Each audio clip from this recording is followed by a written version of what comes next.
خدمت بینندگان عزیز و همراهان گرامی و دوستان عزیزی که تازه به کانال ما پیوستند.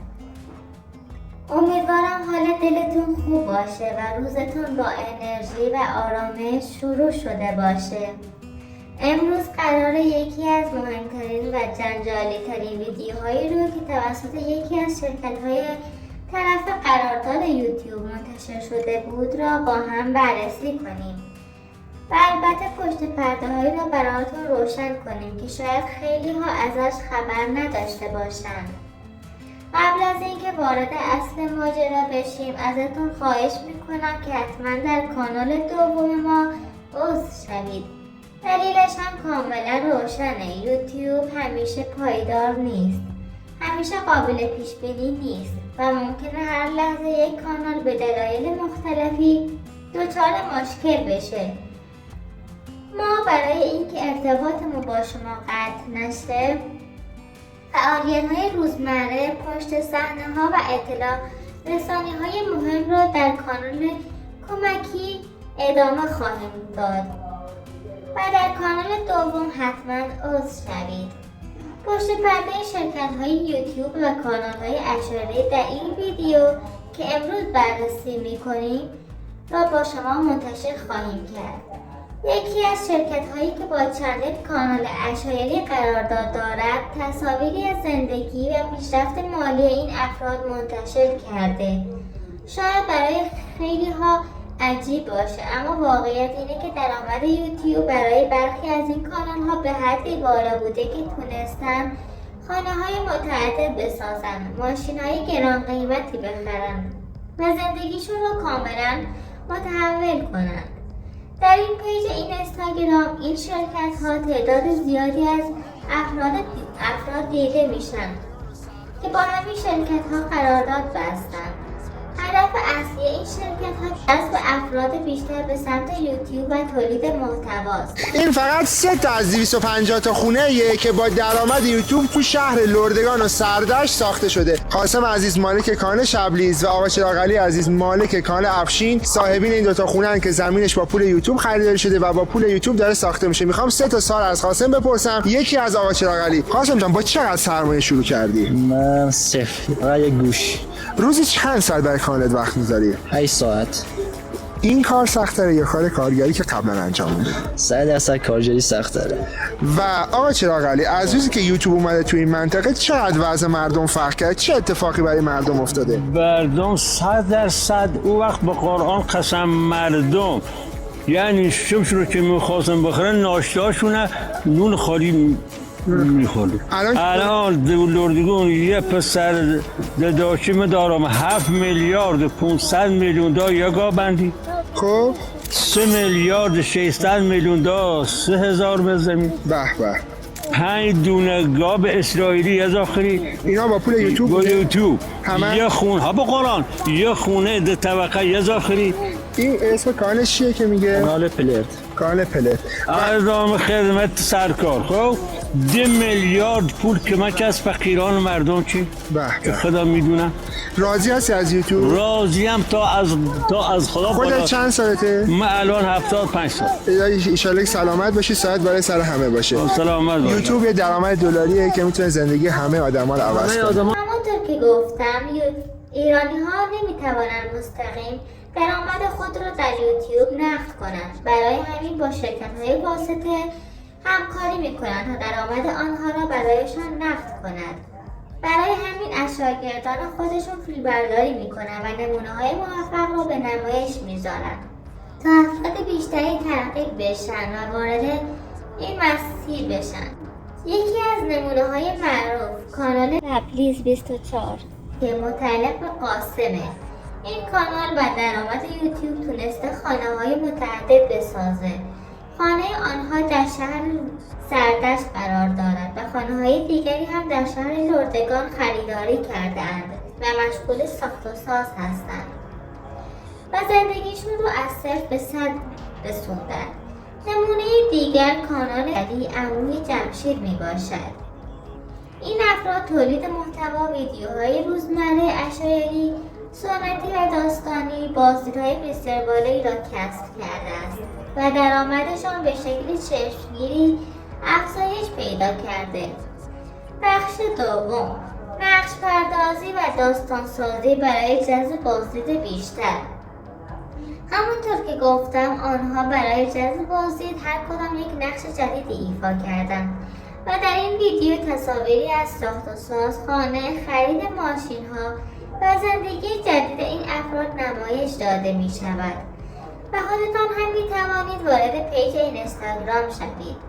حتی کانال هایی که مثل کانال جمیله که صراحتاً اعلام کرده نقش بازی می کنند بازدید بسیار خوبی می گیرند. این کانال ها بر اساس داستان های قدیمی منطقه مثل داستان خانها، ظلم‌ها و ازدواج‌های اجباری سناریو می‌نویسند و نقش را اجرا می‌کنند.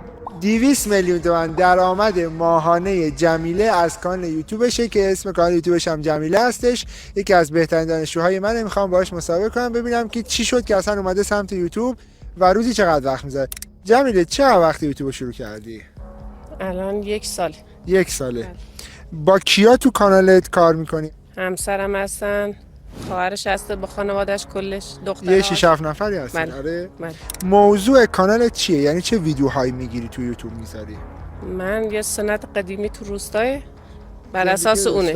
بله. بر اساس یک سنت قدیمی از زندگی دخترها ازدواج سنتی دارن، پسرها ازدواج سنتی دارن. یعنی تو کانال زندگی عشایریه که داستان یک روایت یک روستایی که خان به زور برای همه زن میگیره یا همه رو شوهر میگیره. بله. هر حرف خانه هر کسی با فامیل نزدیک خودش ازدواج کنه. خانم جمیله با چه امکاناتی یوتیوب تو استارت زدی، شروع کردی؟ من با یه گوشی فیلم میگیرم، با همونم فیلم‌ها رو میذارم. الان هم که به درآمدی با همون گوشی کار می‌کنی؟ با همون گوشی. هیچ دوربین حرفه‌ای چیزی نخریدی؟ نه. همه چی با گوشی. با گوشی. روزی چند ساعت وقت می‌ذاری؟ اگه بخوام وقت کافی بذارم 6 ساعت 7 ساعت. درآمد ماهانه چقدره؟ حدوداً 180-200. ماهانه 180-200 میلیون. کانالت به زبان انگلیسیه درسته؟ خب تو انگلیسی بلدی یا نه، چیکار می‌کنی؟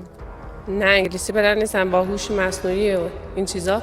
یعنی تو کلا این ماه 200 میلیون تومان رو با کمک هوش مصنوعی و یه موبایل از فیلم گرفتن از زندگی روستایی به دست آوردی؟ آره. بله.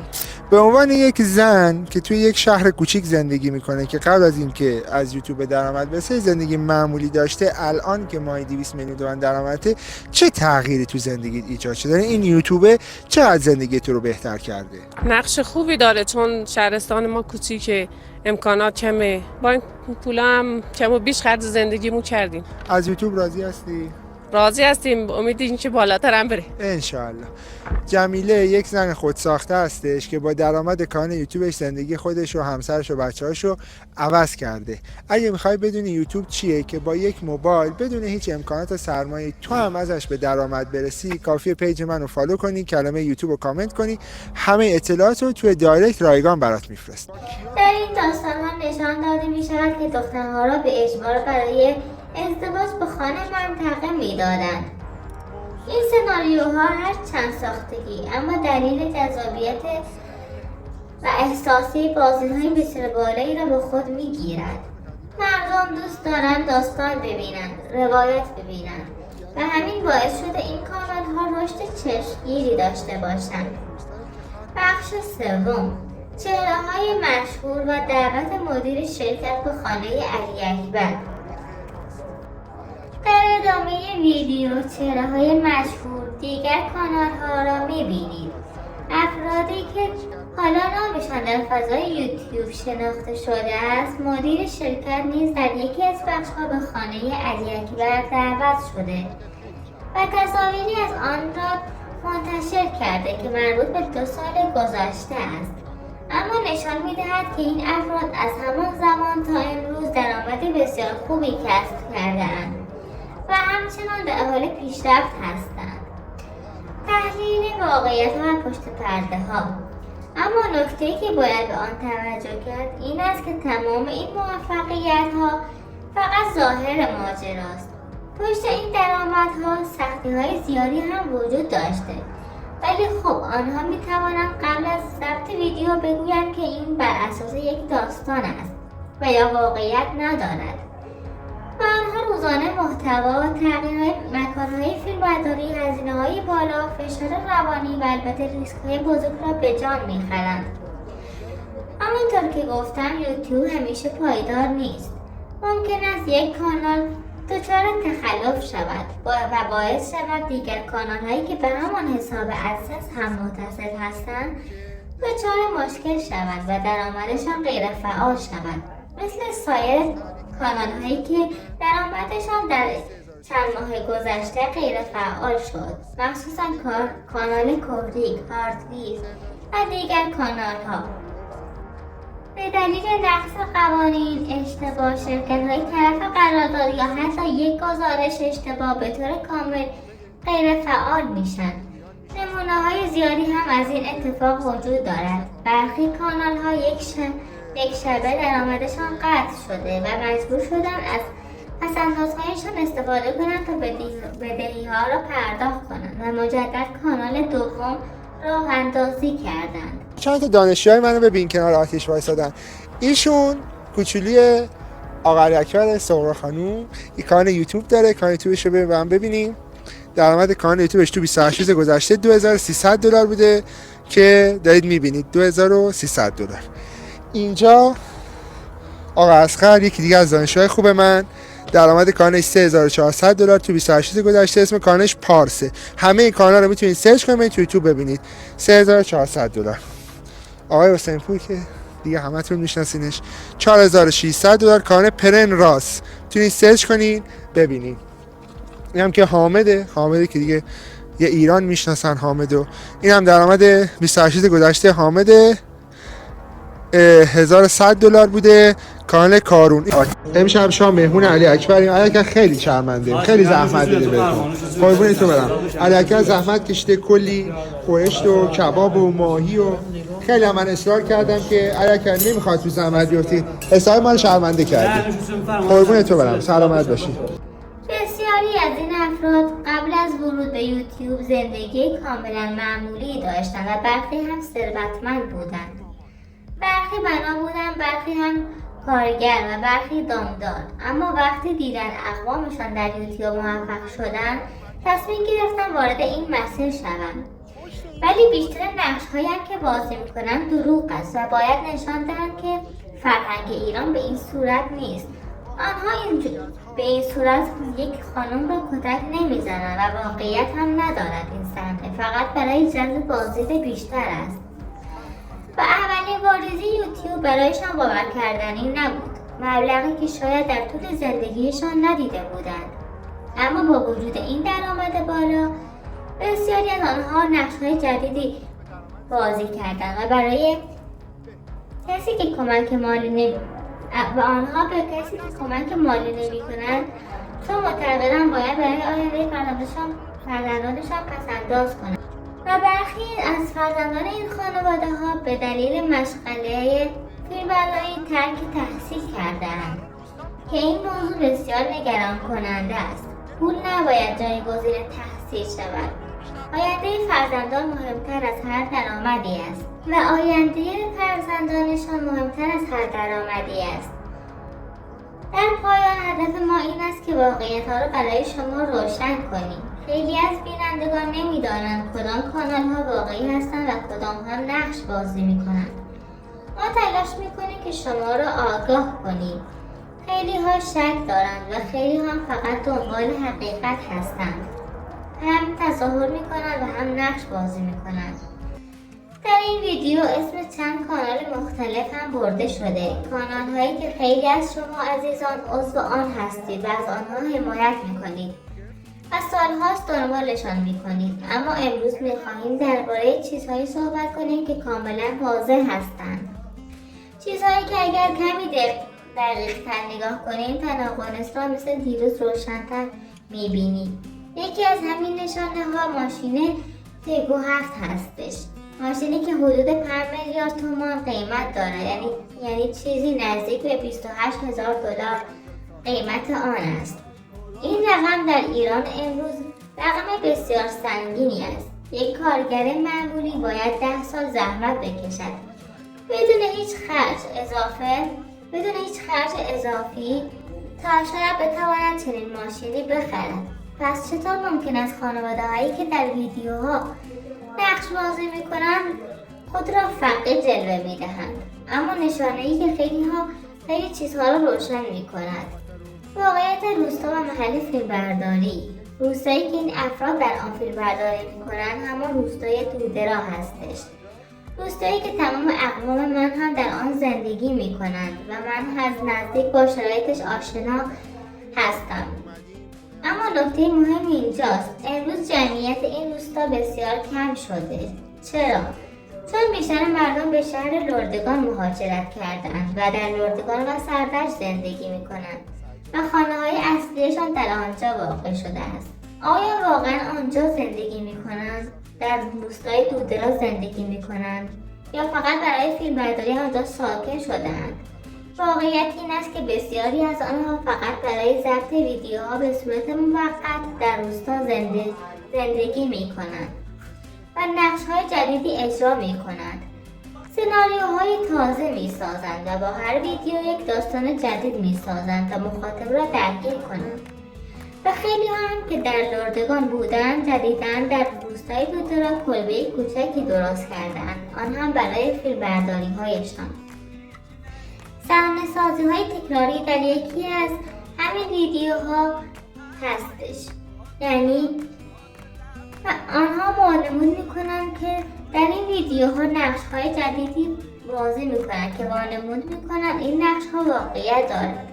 طوری نشان میدهند که انگار خانواده فقیر هستند و کسی برای کمک آمده، اما حقیقت چیز دیگری است. این وسایل از قبل خریداری شده است و متعلق به خودشان بوده و فاصله شهر تا محل فیلمبرداری فقط حدود 20 دقیقه است و برخی هم حدود 1 ساعت و نیم. هیچ سختی برای آوردن وسایل هم وجود نداشته. آنها با ماشین‌های خود رفت و آمد می‌کنند و ماشین‌هایی که گران قیمتی را در فاصله دورتر هم پارک می‌کنند تا در موقع ضبط ویدیو نشان داده نشود. فقط برای جذب احساسات مردم، تا فقط برای بازدید بیشتر است. اما در پشت صحنه ماشین چند میلیاردی هم وجود دارد که بهتون هم قبلا هم گفته بودم و در شهرها هم خانه‌های بزرگی دارند، درآمد دلاری دارند و فقط برای فیلمبرداری نقش‌های مختلفی بازی می‌کنند. این یعنی مخاطب را بازی می‌دهند. این یعنی احساسات مردم را ابزار خود می‌کنند و حقیقت را پنهان می‌کنند. مهاجرت، نقش‌سازی و درآمدهای واقعی. افراد در لردگان و سردشت زندگی می‌کنند. خانه‌های بزرگی هم دارند، درآمد خوبی دارند، فقط برای ضبط ویدیو و همین روستاها می‌آیند. درآمد یوتیوب ارز دیجیتال دلاری است و وقتی دلار در ایران به 193,000 تومان رسیده، طبیعی است که درآمد دلاری می‌تواند زندگی بسیار راحتی بسازد. پس چرا در ویدیوها ادعا می‌کنند که هنوز هم فقیر هستند و بدهکارند؟ چرا نقش آدم‌های گرفتار را بازی می‌کنند؟ برای جذب مخاطب، برای جلب ترحم، برای افزایش بازدید. حرف آخر من با شما همینه. من سعی می‌کنم هم اطلاعاتی که به دست می‌آورم را با شما صادقانه در میان بذارم. نه برای تخریب کسی، نه برای دشمنی، بلکه فقط برای اینکه حقیقت را بدانید و فریب نمایش‌ها را نخورید. از همه شما ممنونم که ما را با دقت و هوشیاری این ویدیوها دنبال می‌کنید و از ما حمایت می‌کنید. مواظب خودتون باشید. تا ویدیوی بعدی، خدا نگهدار.